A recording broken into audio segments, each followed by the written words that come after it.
Universitario 751.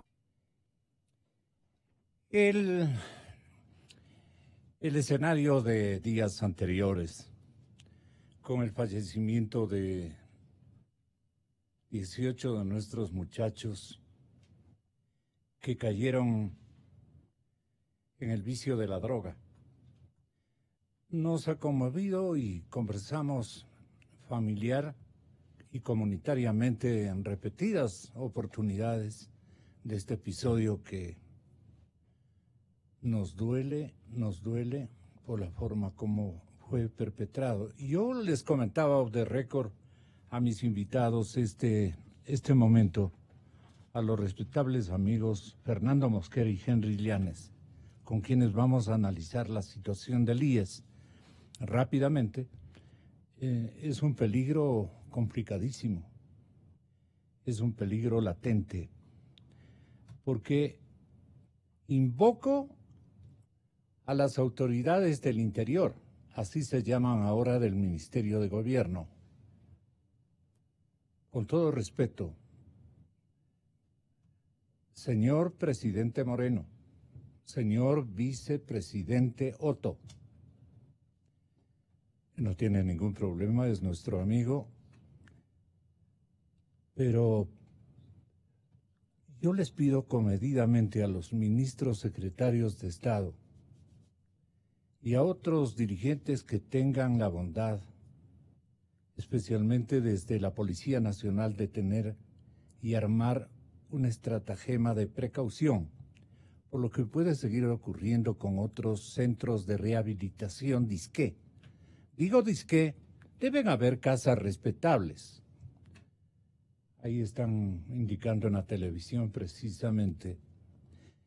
Quiero mencionarle al señor comandante del Cuerpo de Bomberos de cada una de las ciudades que pueden escucharme en todo el país.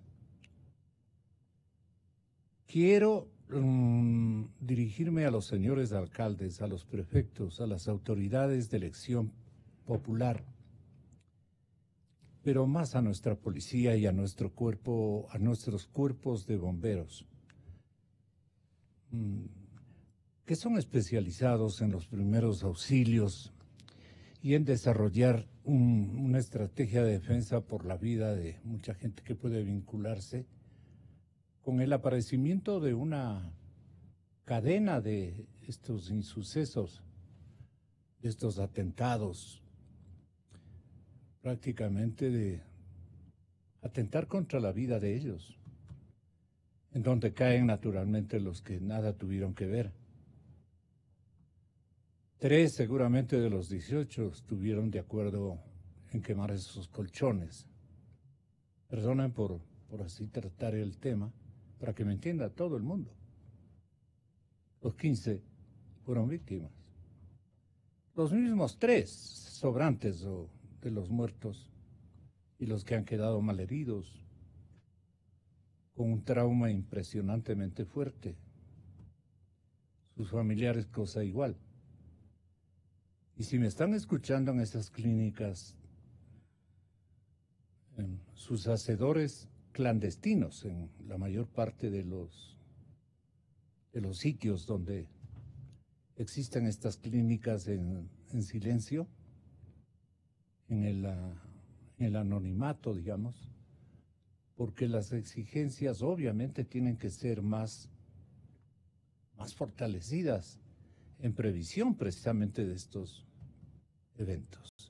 Pero de ver la pinta que tienen esas casas, uno queda perplejo. Es la realidad cruda de nuestra sociedad.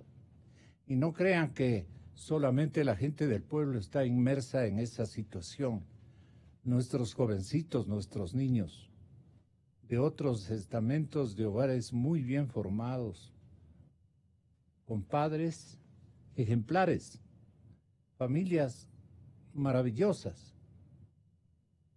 que predominan en las barriadas de todas nuestras ciudades y poblaciones como símbolos de ejemplo. Pero los chicos, las malas amistades y la droga que brama. Yo no quiero decir nada porque esto me resulta medio complicado. La droga en el Ecuador está bramando. Qué cosa más terrible.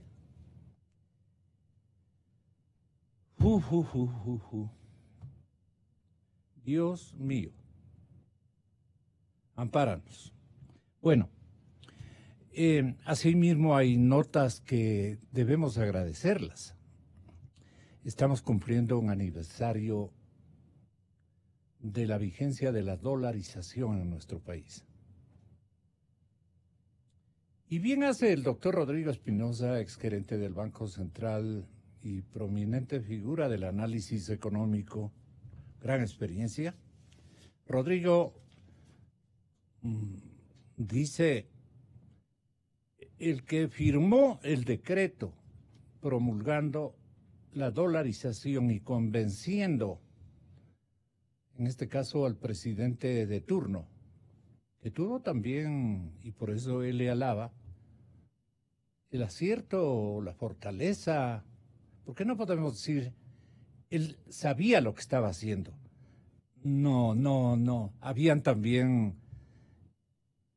y nosotros que hemos estado siempre al tanto de estos temas, con invitados, hablando de estos temas, la mayor parte de mis invitados en ese tiempo decían, cuidado,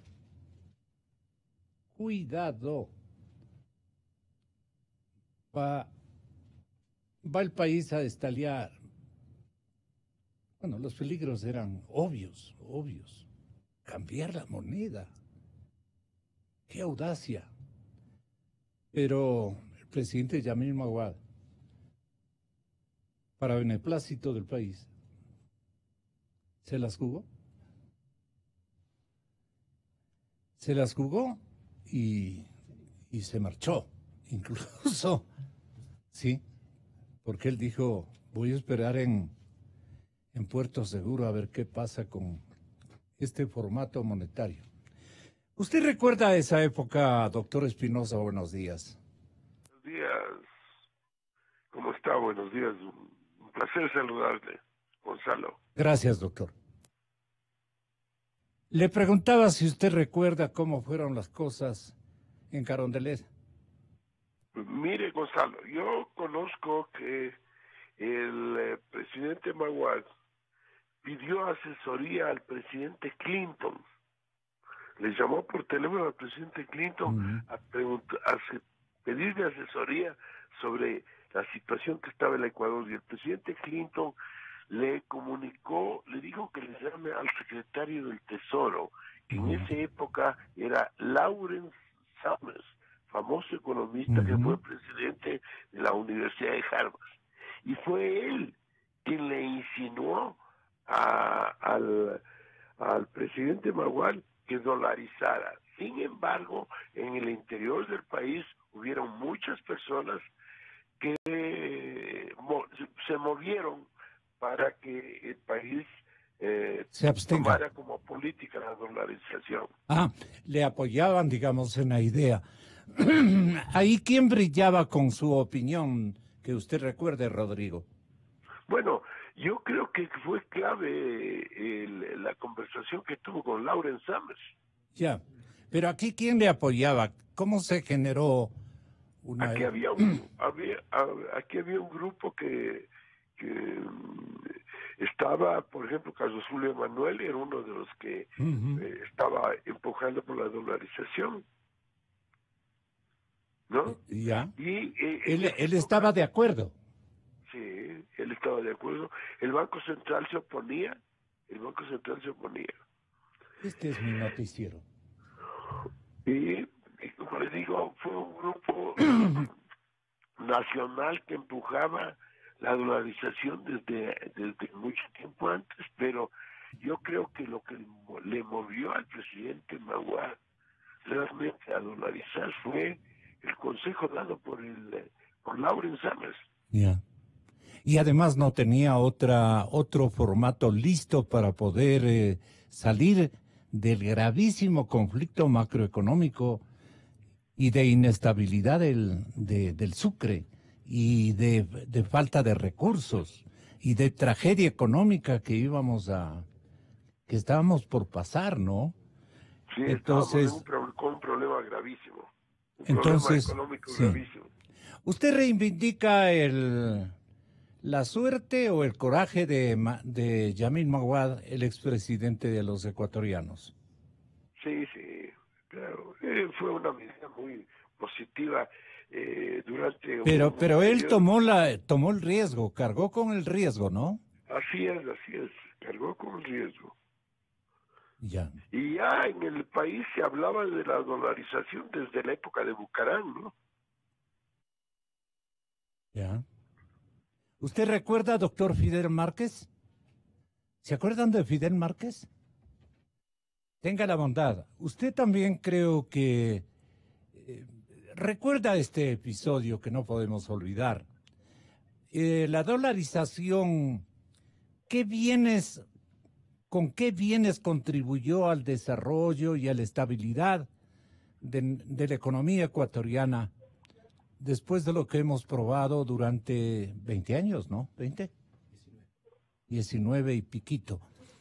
Bienvenido, doctor Fidel. Buenos días a todos. Bueno, mire, la dolarización evidentemente que llegó en un momento donde la economía nacional y la inestabilidad, sobre todo en el aspecto monetario que teníamos en el país, por haber pasado además por la crisis financiera, que recordemos que una crisis financiera que acabó prácticamente con el sistema financiero nacional. Y eso es una realidad que todos tenemos que tener presente, donde además no había prácticamente disciplina fiscal en el país y donde el presidente Maguad se vio abocado a tomar una decisión que evidentemente no, su gran mérito es haber firmado el decreto de que se pusiera se implementara la dolarización. Y históricamente hablando, tenemos que decir que por lo menos, hablando estrictamente de la dolarización como tal, porque si bien antes, desde la época en que Argentina había puesto la convertibilidad con Cavallo, y no les fue bien. Y no le fue bien, y que en el país ya en el gobierno, como usted dijo, del expresidente Bucarán, se hablaba de hacer un proceso parecido acá con la convertibilidad y se discutió.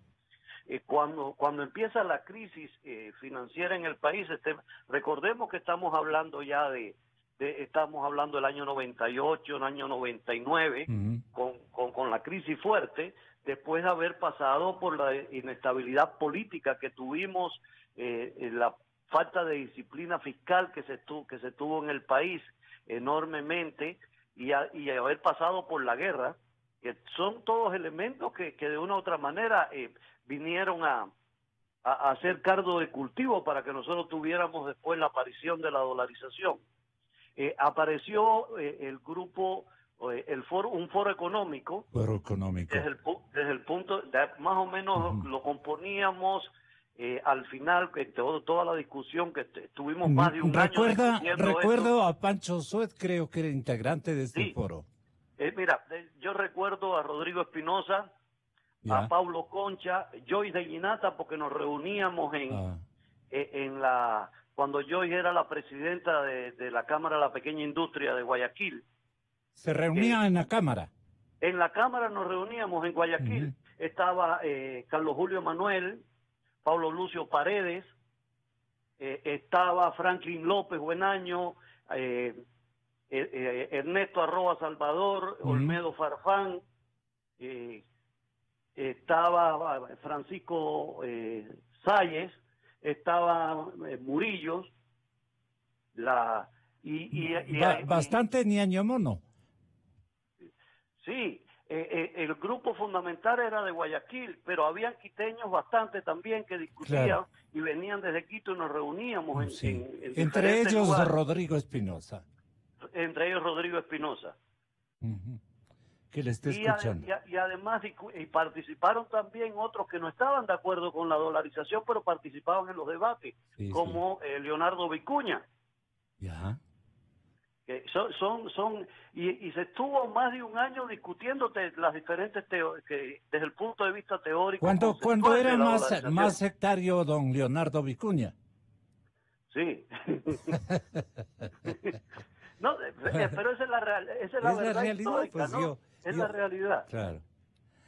Y hay un artículo que salió, que escribió Franklin López, que yo siempre le recomiendo a los que quieren ver un poco de historia de la implementación de la dolarización en el país y todos los que participaron, los exministros que tuvieron que asumir después cuando ya el presidente Gustavo Noboa, a los pocos días, recuerden que Magua toma la decisión y a los pocos días lo derrocan.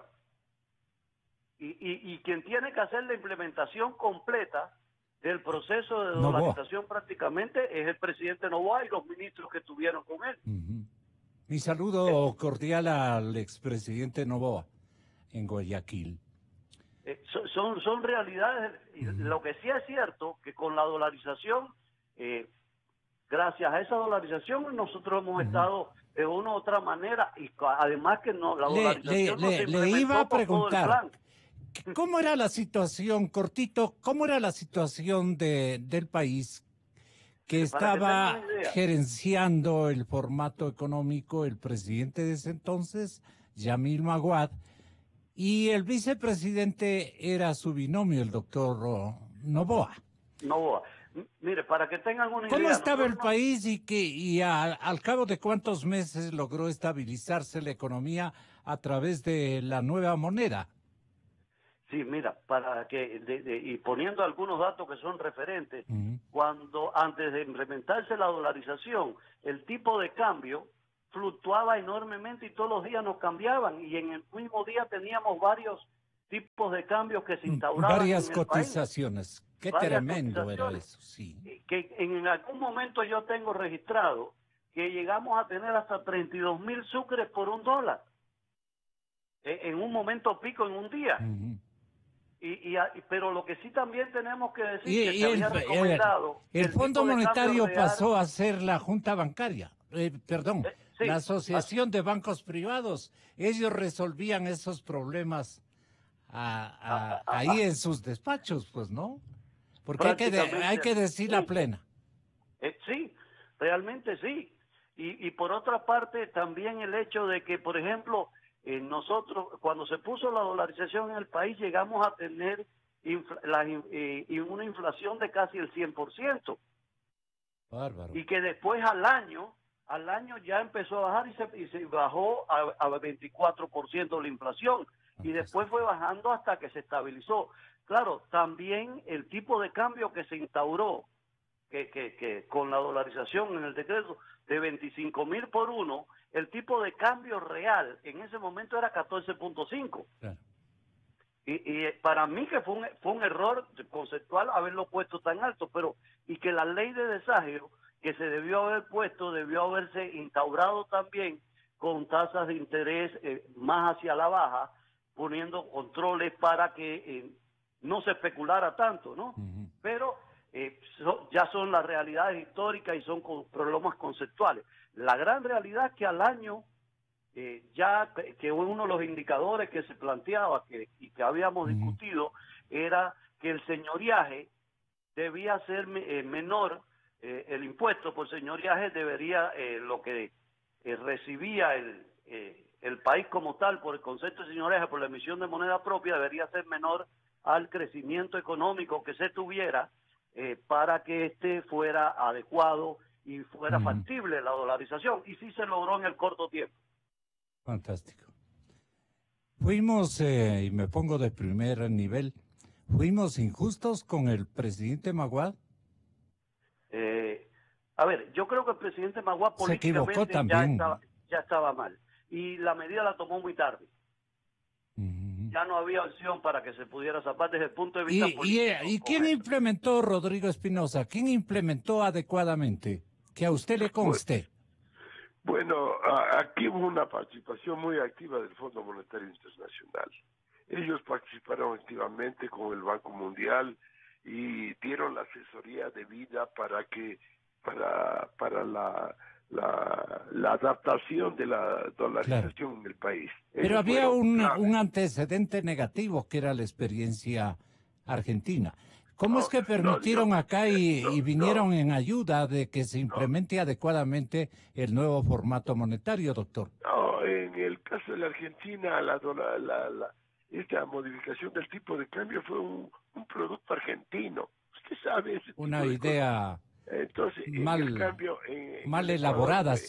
en el Ecuador fue muy bien elaborado, el Fondo Ya, Monetario participó mucho, se elaboraron un sinnúmero de proyectos de ley que fueron ya, aprobados en el Congreso y eso ha dado lugar a que la dolarización viva hasta este momento, que en ya. este momento también la situación económica es extremadamente grave.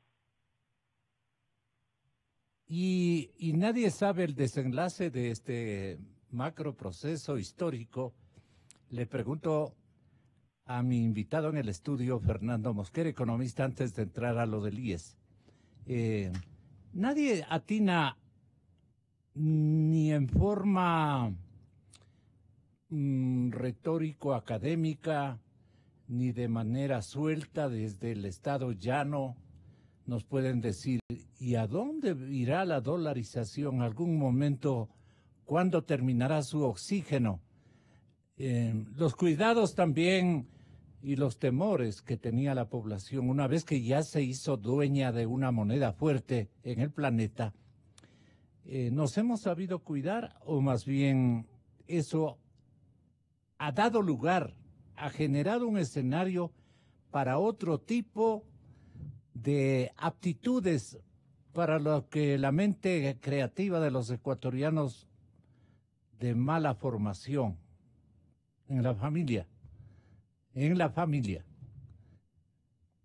el estado llano, se hayan aprovechado lamentablemente a título de que son gestores de cambios, adalides económicos, consejeros virtuales y hasta sensatos se han dicho, se han declarado, se han aprovechado de la dolarización para hacerse, pero multimillonarios. ¿Cuántos cuadros de esos usted ve en su experiencia? No diga los nombres, porque nos ponen aprietos.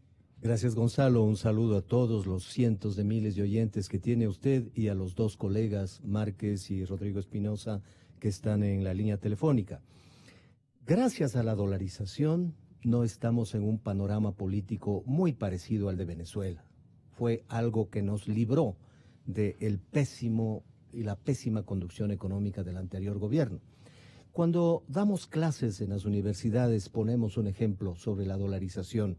Si asimilamos a un experto petrolero como Henry, que se encuentra aquí, la dolarización fue lo que sucede cuando se incendia un pozo petrolero. Está incendiado el pozo petrolero y hay que darle una explosión muy fuerte para que esa onda le apague el pozo petrolero. Eso pasó con la economía ecuatoriana. Y muchos nos oponíamos, sabíamos que el asunto era extremadamente delicado. Y yo recuerdo los que no queríamos que se dolarice la economía porque veíamos el espectáculo terrible social que se presentaba. Estaba Alberto Acosta, estaba el propio Rafael Correa, el economista Vicuña y otros analistas más que teníamos mucha preocupación. Y es verdad, el Ecuador se convirtió en un país extremadamente caro. Eso es lo que nos está cerrando. Permanece. Sí, pero permanece y cada vez es peor. Peligrosamente. Por eso nos hace peligrosamente totalmente incompetitivos en es. cuanto a la producción y a la reactivación económica. Pero la balanza está deteriorándose más y más, ¿no? El costo de producir en el Ecuador es extremadamente caro. La y hay balanza distorsiones. de costos, digo yo. Claro. El endeudamiento agresivo. Sí, es muy complicado. Y por eso el endeudamiento agresivo de es. los últimos años. Por eso es muy complicado producir en el país, ser competitivo y por lo tanto dar empleo. Pero en cambio... ¿Y puede subsistir la dolarización sin un empresariado exportador bueno? El bueno, motor, en todas las dimensiones, claro, que tiene que ser bueno, ¿no? el motor de la economía de todo país, y lo ha demostrado Japón, Taiwán, China, es el sector agroexportador, porque eso da trabajo a la gente, se venden productos al exterior y se reciben dólares moneda fuerte para que la economía se lubrique y pueda existir el crecimiento económico. Ese es el círculo virtuoso de la producción y de un adecuado y una adecuada conducción económica de un país. Para reactivarnos, por ejemplo, hoy teniendo la dolarización, necesariamente tenemos que bajar impuestos que son distorsionadores de la producción nacional, como es el impuesto a la salida de divisas. Creo que había que revisar también el impuesto al valor agregado, porque eso nos haría reactivar. Pero su pregunta, Gonzalo, es ¿cuál es el destino? ¿Cuál es el futuro? Exactamente. Y el futuro de la dolarización No es no hay todavía mantenerla. el desenlace. Sí. El futuro es sustentarla. Es mantenerla, porque ahora, dígame usted, si a alguien le ofrecen dar Eloy Alfaro, Rafaelitos, Pachacuti, ¿cómo Gonzalo se llame? Rosero también podría Sí, ser un buen nombre. Gonzalo Rosero, ¿cómo se llame la moneda nacional? Usted coge esa moneda nacional y corre a cambiar por moneda dura. ¿Qué nos benefició de la dolarización? No dejarles a los políticos que abusen de la devaluación monetaria para sustentar el desordenado gasto público. Entonces, eso hay que reconocer. La dolarización permitió reactivar el sector de la construcción. Así es. El crédito hizo que se lubrique la economía y podamos seguir adelante. Y la credibilidad de nuestro país en el concierto de naciones, especialmente. Es que al banquero ecuatoriano le ha tocado pasar de todo en la ¿no? conducción económica, Gonzalo. Le ha tocado tipo de cambio fijo, libre, flexible, súper fijo, que es la dolarización, pero gracias a eso hay estabilidad monetaria, hay credibilidad, pero hay que hacer otras cosas para sostenerla y comenzar la reactivación económica. Depende también del presidente o los presidentes que han estado en turno. Unos buenos, otros menos buenos, para no decirles malitos. Pero sí se han disciplinado respecto de la dolarización. Todas las juntas monetarias, autoridades monetarias, estamentos que han manejado el Banco Central, autoridades de control y especialmente las cámaras de la producción. Aunque la dolarización también ha servido para la corrupción, pues, porque figúrese lo que han robado es en dólares. Claro. El correísmo robó en dólares, porque si el correísmo robaba en sucres, no habría tanto nuevo rico. Pues, no. A ver, en este análisis a los ciudadanos, Henry Llanes, bienvenido. Gracias, Gonzalo. Un cordial saludo por usted y para la audiencia y para quienes están en el diálogo. A ver, yo fui diputado cuando se dio la dolarización. Y yo recuerdo que hablé con uno de los ministros de Yamil Maguad, con el señor, recuerdo este momento, Eduardo, pero era de Cuenca, ¿tú recuerdas? La de Cuenca. Y yo le decía a él en la comisión de fiscalización, Arizaga era, y entonces me parece, Arizaga, con él estuvo. Y entonces yo le decía en la comisión, porque No, Rafael, no. No.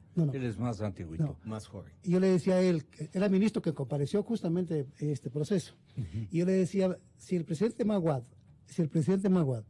hubiese dolarizado a un valor de 5.000 sucres por dólar, bueno, hasta ahora estuviera Maguad como el principal líder del Ecuador.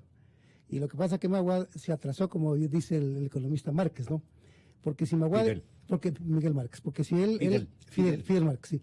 Porque si él entendía, o si él hubiera sido mucho más ágil mentalmente, si él veía que un grupo del sistema financiero del Ecuador estaba haciendo de las suyas con el tipo de cambio, yo si hubiera estado en los zapatos de él y hubiera preferido tener el apoyo del pueblo ecuatoriano y no de un grupo de especuladores que estaban haciendo de las suyas con la moneda nacional.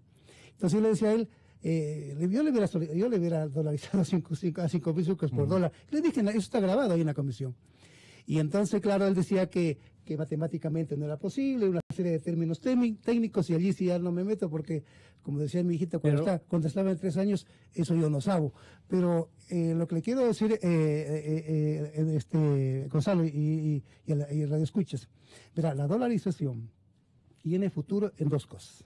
Primero, el Ecuador tiene que tener una vocación de diseñar un modelo económico productivo hacia el mercado internacional. Ese es el punto.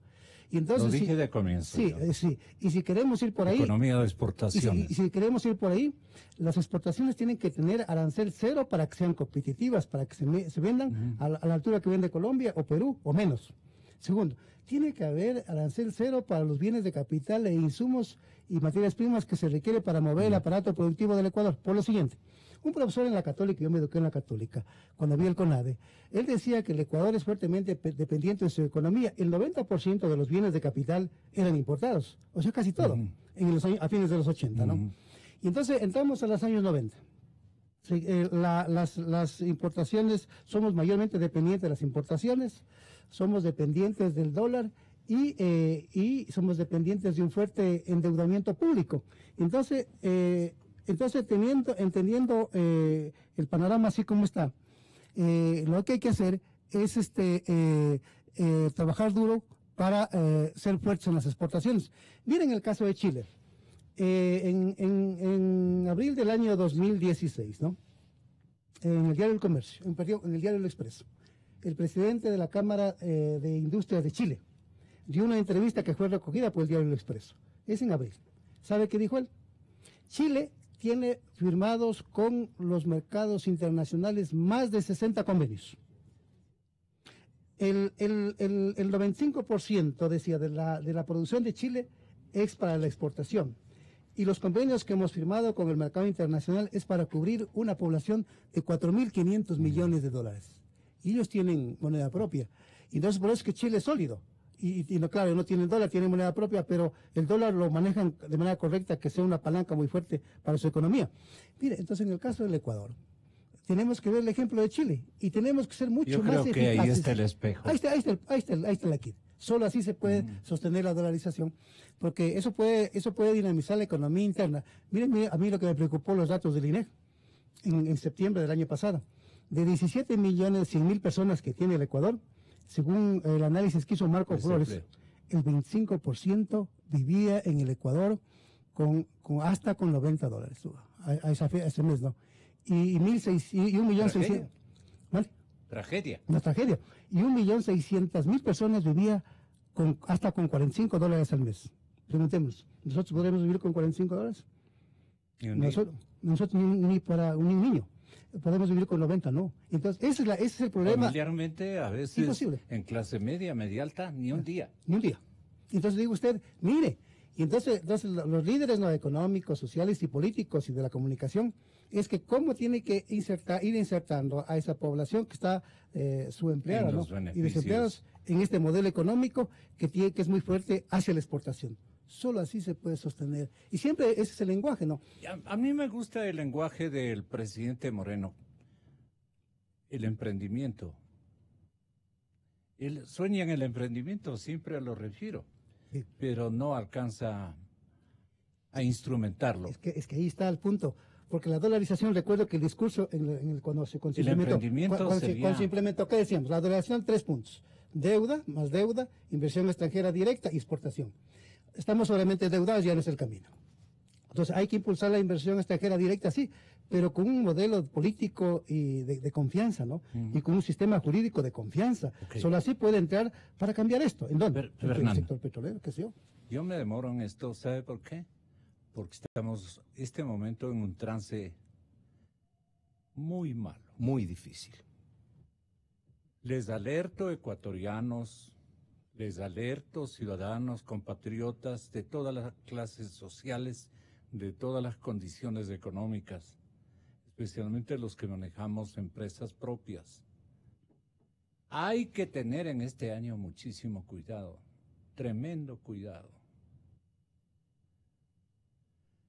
Y las ternuras y los afectos, dejarles a un lado por una escuela de pragmatismo. Lamentablemente hay que hacer así, pero ahí le damos. Ahora, ya no va a haber plata ni siquiera para pagar a nuestros jubilados. Claro, ahí estamos. El IES está quebrándose también. Claro. El IES, y esto es mala seña, el rato que reviente el IES, se acaba todo. Claro. Se acaba todo. El gran distribuidor ha sido el Instituto de Seguridad Social, pero abusaron de él. Se han abusado de los dineros, los gobiernos, de los dineros de la ciudadanía depositados en el IES. Eso es lo que vamos a analizar. Señoras y señores, exactamente, sí. Estoy recordando, y nuestros nietos tienen que recordar y estudiar y analizar y buscar documentos técnicos económicos del célebre economista para mí, Germánico Salgado. Claro. El doctor Germánico Salgado es la figura económica que yo he conocido más sobresaliente del nuevo pensamiento ecuatoriano de este siglo, que ya terminó, del siglo que ya terminó. Estamos inaugurando un nuevo, Germánico Salgado.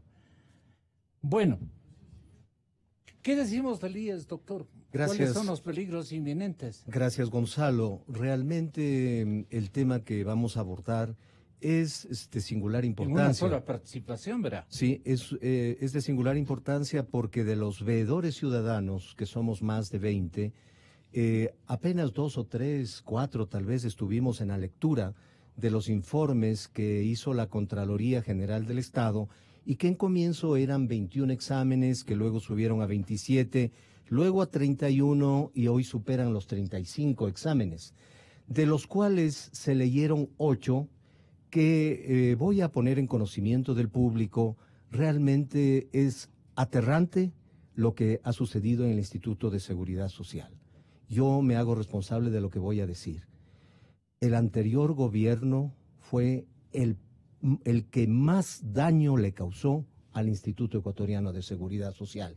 Ni siquiera gobiernos antiobreros de derecha. ¿Por qué le van a preguntar a los correístas? ¿Y por qué le culpa a nuestro ilustre presidente, al pensador de todas las épocas, al beneficiario intelectual del país más formidable, al hombre de la justicia social, de la equidad? Usted dirá, no fue un hombre que estableció justicia, sino más bien provocó una suerte de injusticia, de inequidades. La pobreza de este momento, de no haber sido por la dolarización, imagínese, con la plata que se han dispuesto, para no decir robado, que se han dispuesto. El lenguaje popular es correcto, ¿no? En el lenguaje popular dicen que esto es normal, que es correcto, dicen. O sea, ese cambio de valores en la sociedad ecuatoriana también es una pieza, un agravante, digamos, a la situación de la economía, la parte moral, ética y de principios y valores que lamentablemente desde los niños ecuatorianos de clases humildes o de clase media han cobijado como una especie de patrimonio de comportamiento. Y ahí estamos fritos. Porque con esas generaciones economistas, ¿qué podemos esperar si dicen que robar es normal? Nunca será eso normal. El anterior gobierno, cuando fue ministro de Finanzas en la época del doctor Palacios, los miembros de la Comisión Técnica de Inversiones pasábamos días completos explicándole a él y a sus subsecretarios la situación general del IES, lo cual quiere decir que el hombre conocía a fondo el tema. No es que cuando ya fue presidente desconocía. El tema es que quería quedarse con mayor cantidad de recursos para continuar con sus hiperobras, donde habían hipercontratos y todo lo que está conociendo la sociedad ecuatoriana. Contratación pública, demagogia en oferta electoral y política.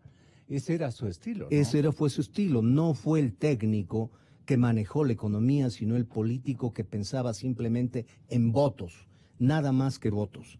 Entonces, a ver... Germánico Salgado no habría durado ni un segundo en una administración de Maguad. Germánico Salgado... de Correa. Claro. Mire, el economista Germánico Salgado, director de la Junta Nacional de Planificación y luego del organismo que lo reemplazó, cuyo nombre honra el salón máximo del Colegio de Economistas de Quito. El economista era primeramente un sabio conocedor, práctico de la economía. Él, tengo entendido, se formó especialmente en Chile, en donde no hay economistas sino ingenieros comerciales, que son nuestros colegas, y él tiene una formación sólida. Yo recuerdo una obra de Germánico Salgado que se llama Las velas del navío. Él hace un pormenorizado Lean, cuento chicos. de toda la historia Las velas del económica. navío que les compra el papá. Es una recopilación de Hilda Farrell, de una profesora de la Universidad Católica, que se llama Historia de la Economía Ecuatoriana. En esta obra, Germánico Salgado, en un determinado momento, dice, la economía tiene que ser práctica, tiene que ayudar a la gente. Entonces, ¿qué pasó con el tema de seguridad social?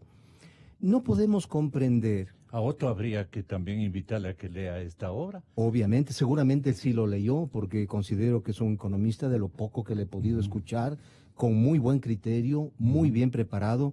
Creo yo que es un futuro político importante Sí. y ojalá tenga la sapiencia de orientar en Me el parece que será nuestro... en las grandes responsabilidades que le ha dado el presidente de coordinar, porque hoy el Ecuador vive en el ámbito económico un momento extremadamente crítico. Bueno, No- ¿cómo está el IES, doctor Mosquera? El Perdón, IES, economista Mosquera. el IES puede ser catalogado de la institución peor administrada del país. De los 8 informes que ha leído la Contraloría, se han producido más de 3.200 observaciones que el nuevo presidente del Consejo Directivo, más el único miembro que hay del Consejo, del presidente del Consejo Directivo y el representante de los empleadores, tienen una responsabilidad terrible. Obviamente su director general, que es el representante legal. Y por lo tanto, eso hace que poner en orden esa casa va a ser muy grave. Mire, Gonzalo, partamos desde la parte administrativa. No puede ser posible que de 12.000 empleados que tenía el seguro, hoy superan los 38.000 empleados, de los cuales 17.000 incorporaciones. De esas 17.000 incorporaciones, ¿Qué institución aguanta? Pues Son no. las huestes y con de el Alianza dinero País. de los afiliados. Y con el Huestes. dinero de... Apenas Dinero 13.000 nuestro. fueron con autorización del Consejo Huestes de Directivo Alianza País. y 4.000 sin conocimiento del Consejo Directivo. Y de Y esos, estos son militantes de Alianza Claro. País. y la esos mayor son los parte. que les cobraban los diezmos, Gonzalo. Cosa que el problema del Congreso, de la Asamblea Nacional, es juego de niños para lo que ha pasado en el Seguro Social. Esos dineros que eran descontados sin autorización de las personas que ganaban su sueldo, iban a cuentas en 2 importantes bancos del Ecuador, de la que tenía personería jurídica, y de que no tenía personería jurídica iba a la cuenta personal de un asesor del Consejo Directivo del IES. Eso nos ha contado la Contraloría, y esos informes tiene el señor Contralor, y que es necesario que esta veeduría vuelva a reunirse con el propósito de que conozca la sociedad ecuatoriana qué es lo que ha pasado ahí. No puede ser posible que se hayan nombrado directores de astrofísica o acuicultores como directores de los hospitales del Seguro Social. Ya hablaremos sobre el tema de los graves problemas ambientales y de construcción de esas megas obras que fueron hechas al final sin permisos, es decir, realmente cosas muy graves. Ese estadio que vemos que ha costado 1.500 millones, hombre, y ahora nos sorprenden diciendo de que están gastados como 1.800 millones. Eso de Manaví. El asunto De la posible refinería del Pacífico. del Pacífico, exactamente. Así es. Regresando al tema del Es IES. una cancha de fútbol. Regresando al tema del IES, ya nos 50, dirá 80 canchas. Henry Llanes, el problema del fondo de pensiones. Sinvergüenzas. Sí, comprendo su Ay, indignación, sí, y muchos indigna. ecuatorianos estamos en la Y misma. en la cárcel nos están oyendo. Estamos Y muy el otro, preocupados cómo nos endeudaron 7 veces, de pasar de 10.000, 12.000 millones de dólares a casi 70.000 millones de dólares, que es insufrible, insoportable para la economía ecuatoriana. Pero el grave problema del fondo de pensiones, Gonzalo, parte de esa torpe reforma mediante la resolución 501 a cambiar los aportes al fondo de pensiones y proveerle más al fondo de salud, por la inconsulta decisión de ese presidente del Consejo Directivo que está por los techos y posiblemente fuera del país, en donde se autorizó la atención... ¿A quién se refiere? A González.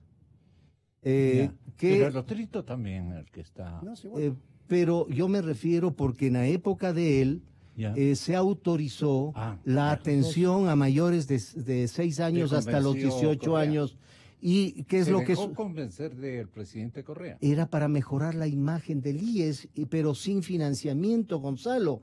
Eso le ha ocasionado un hueco financiero al Seguro Social de incalculables consecuencias, con el argumento que decía el señor González, que son gente joven que tiene baja morbilidad, que se enferman poco y por lo tanto se pueden nomás afiliar. Yo me pregunto, si usted tiene que a un hijo de menos de 18 años hacerle atender y le cuesta 40, 50 mil en una clínica, usted va a ir a la clínica particular, le manda al seguro donde no le cuesta nada, con el costo del resto de afiliados.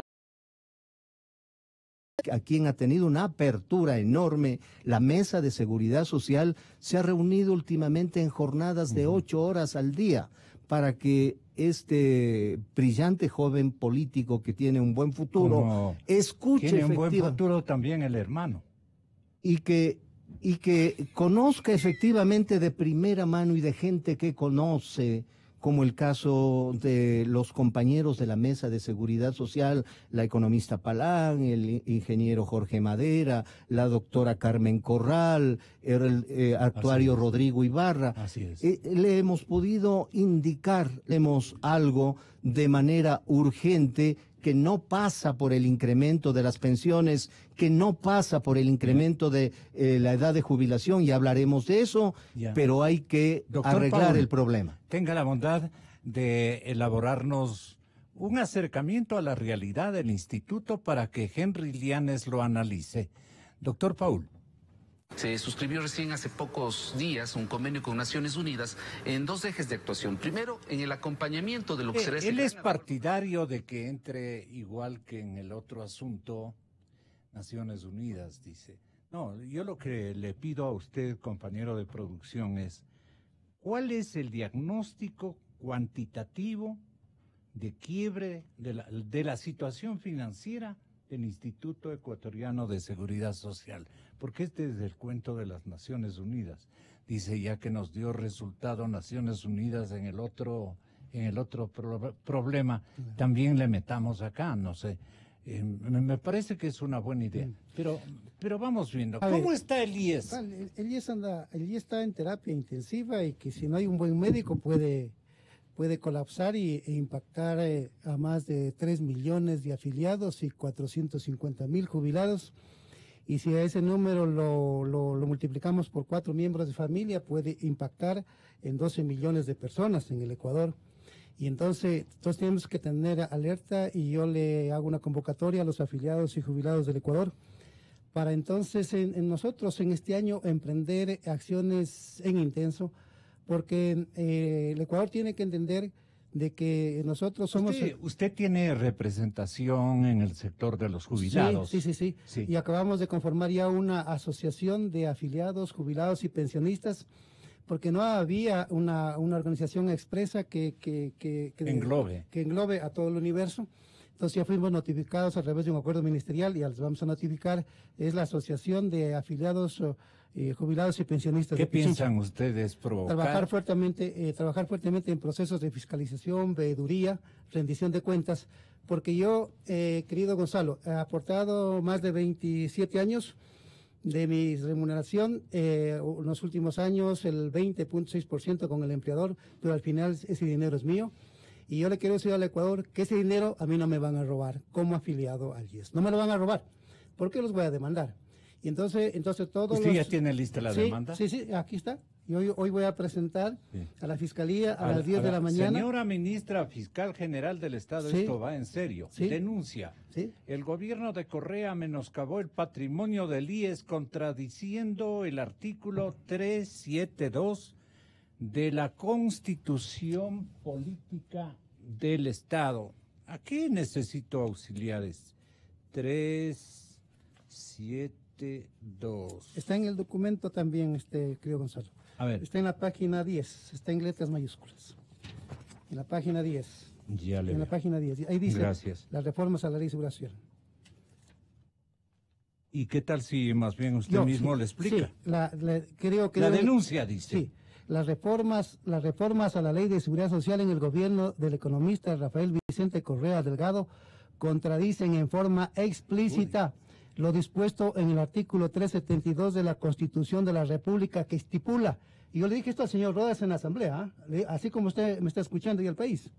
Yo no estuviera allí a nombre del delegado del gobierno porque no tengo amparo constitucional. Mi presencia, si fuera delegado del presidente de la República, contradice la disposición constitucional. ¿Qué dice la disposición constitucional?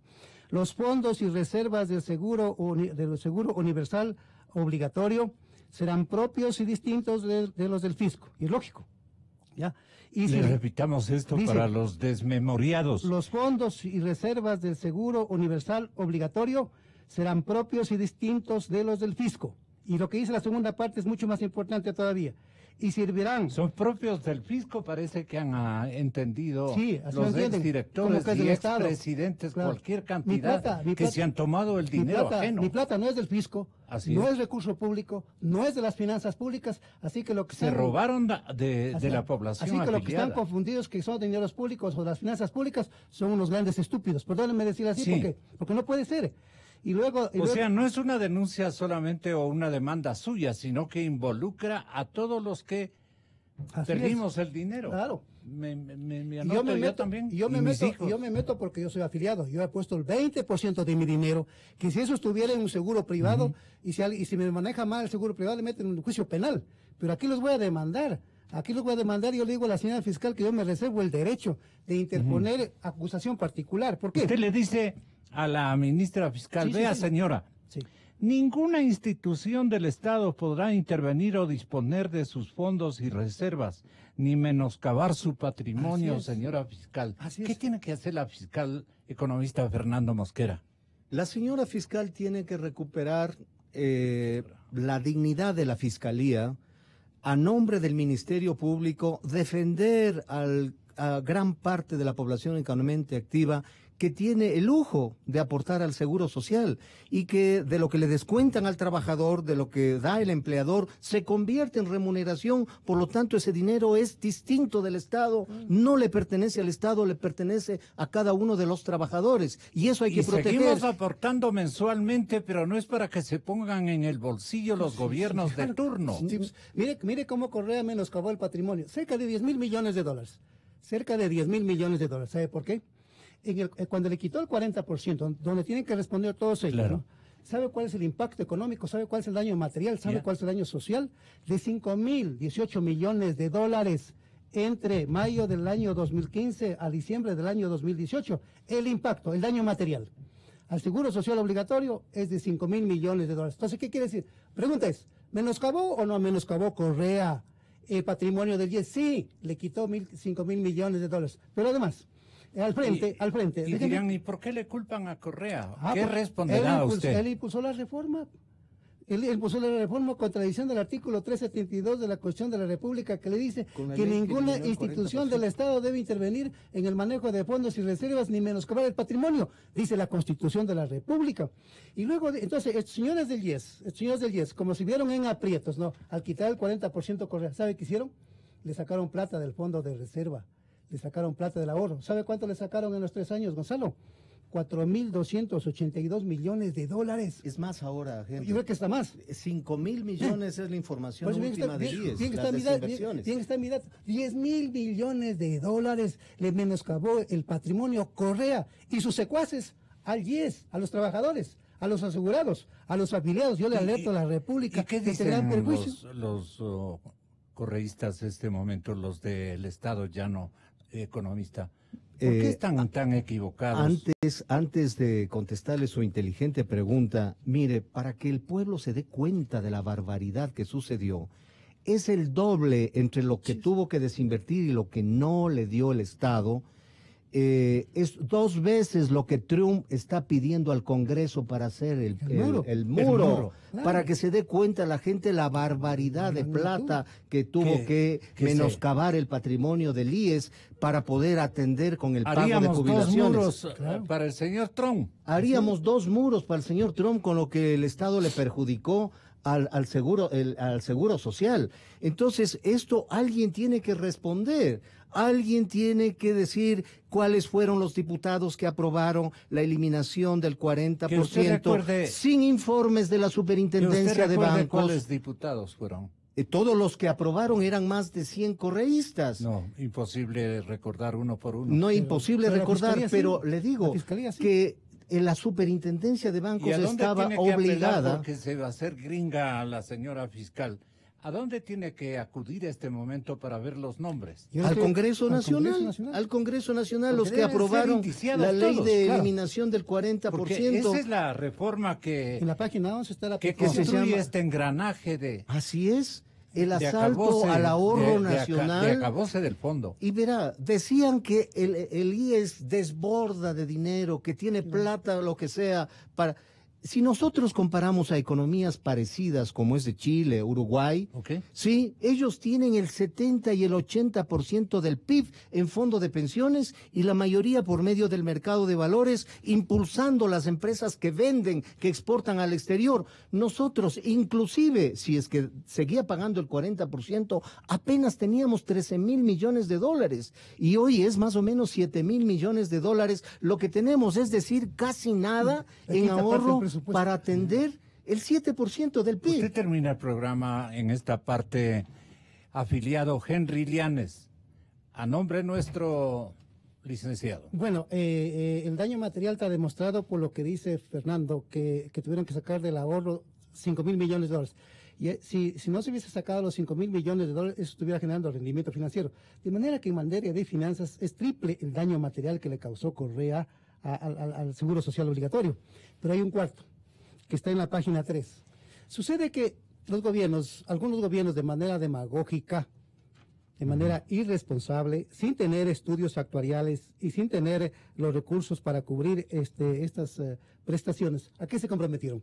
Se comprometieron, por ejemplo, a que el IES atienda a personas que sufren discapacidades, a personas que sufren enfermedades catastróficas, por los votos, a personas, a jefas de hogar, y no pagaron. Y sabe que el otro daño material está por esa vía, yo lo estoy explicando largamente. Pero sin financiamiento. Sin financiamiento. ¿Sabe cuánto es la deuda? Ni un solo artículo que alude al financiamiento. ¿Sabe qué dice la ¿De dónde van a pagar? Ya, y sabe que el Estado no pagó. ¿Y quién pagó la entonces? atención médica a personas no afiliadas al IES.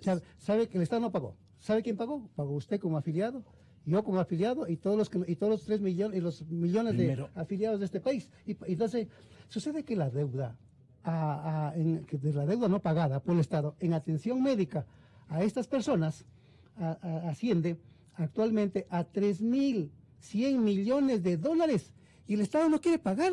Y eso es la que está registrada, Henry. Claro, hay todavía 2,000 millones que no están facturados porque se eliminó la contabilización y eso hay que hacer la pericia médica. Es otros 5,000 millones de dólares lo que el Estado le está debiendo por el tema de jubilados catastróficas que tiene la obligación el Estado de pagar. ¿Y quién paga? Y por lo tanto, hoy que se restituye el 40%, en el presupuesto solo consta 1,240 millones cuando el IES para pagar las pensiones en este año es alrededor de 1,700 millones de dólares y el diario El Comercio ayer adecuadamente lo dice, tiene que volver a desinvertir 400 millones de dólares para poder pagar en el 2019 las pensiones. Primero, la verdad.